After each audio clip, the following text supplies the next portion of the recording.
Adishakti films. Madam जी आप इधर से हाँ महिला वाली लाइन में। आए पुरुष वाले में जाओ, इधर से आओ, बाएं से आए। अरे उनका के ऐसे पाहे जी अंदर आया बेदी संगे हमारा परसादी चढ़ा बेदी। अरे उनका के ऐसे पाहे जी अंदर आया बेदी संगे हमारा परसादी चढ़ा बेदी। हर बड़े परेशान बाड़े देखी हैरान बाड़े होला बर्दाश्त न कराओ। हम भी उधर आए, पुलिस अंकल आने नहीं दे रहा है। भागो यहाँ से। ढेर बोल बनू तो मारा बीटा वाले कपड़ा उड़ी जाए। अरे ढेर जानी बना तू या पाना के दाऊद हो, महिला के लाइन में पुरुष नटलाउड हो।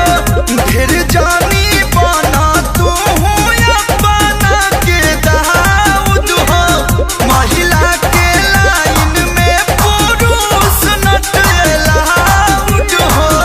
दुर्गा पूजा सेवा समिति आप सबका हार्दिक अभिनंदन करता है और करता रहेगा। अतः सारे भक्तजनों से निवेदन है कि आप सब सोशल डिस्टेंसिंग का पालन करते हुए मां का दर्शन करें। जय माता दी।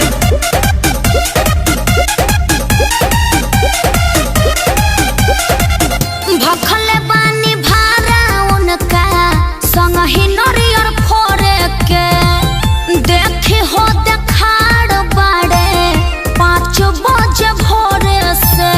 सिपाही जी रहम करी। कमिटी के नियम कैसे तुरिए मैडम जी, जदियो ने फनी है तो थुरी है साइन के भरदम जी।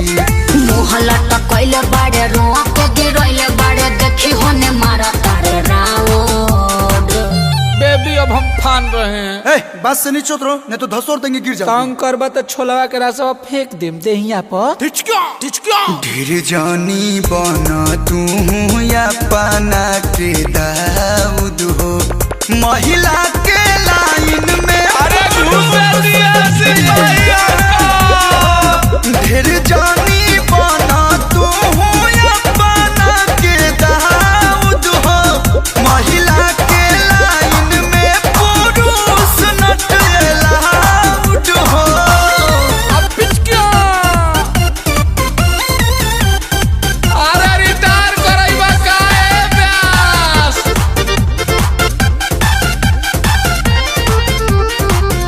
भगती में अतना ना चलेला चलान जी। डांटी इनकर काहे सुखबले बानी परान जी। अरे ये आएगा तो सभी लोग आने लगेंगे। नियम सबके एक लेखा होला, जितन रहुआ सोचत बानी बाणे न इतना भोला। कलू अखिलेश के खारिज करे केस के रउआ पे बादेश के पराऊ।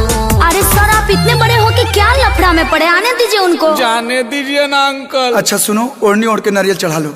ओके तेड़ी आई बा मार देबे एक ढेला। ढेर जानी बना तू या पाना के दाऊद हो, महिला के लाइन में पुरुष नटलाउड हो।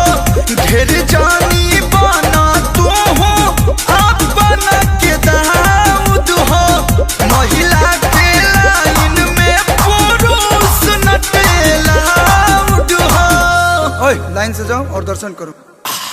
आगे जान चलो।